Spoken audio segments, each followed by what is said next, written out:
In this video, we'll see how to track and manage actions to be taken in your platform. First, go to the Actions Monitoring tab.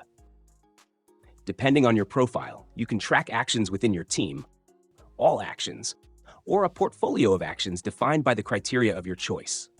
In our example, we'll track the actions within my team. To process, monitor, and manage actions, the dashboard view is particularly recommended. By clicking the gear icon next to the display selection, you can add or remove statistics, or change the type of breakdown for each one.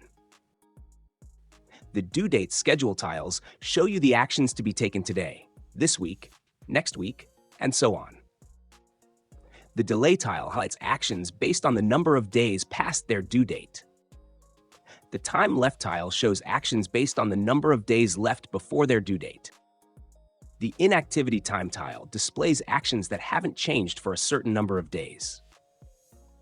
Finally, the confidence level tile provides a breakdown based on the confidence level entered by contributors during the implementation phases.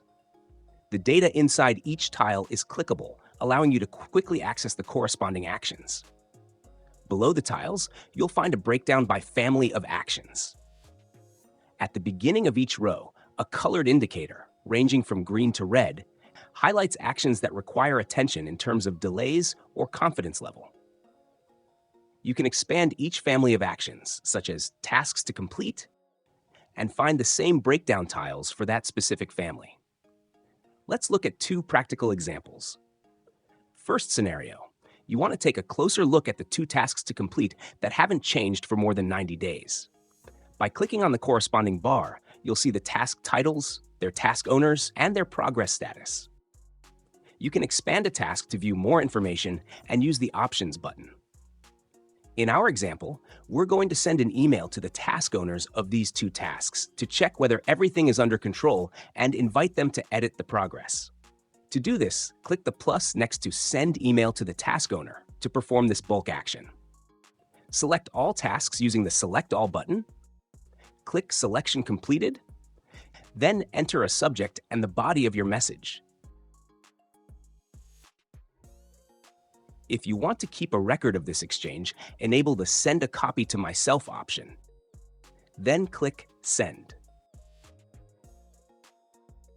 Second scenario, you notice that a task has a degraded confidence level and you want to learn more.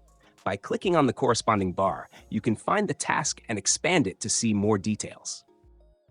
Here, the task owner Raymond tells us that deadlines cannot be met and that the task should be completed later than expected, on January 31st. You decide to approve this new deadline by updating the due date. To do so, click the Do block or the Options button, then Edit Task, update the end date, and save. Thanks for watching, and see you soon.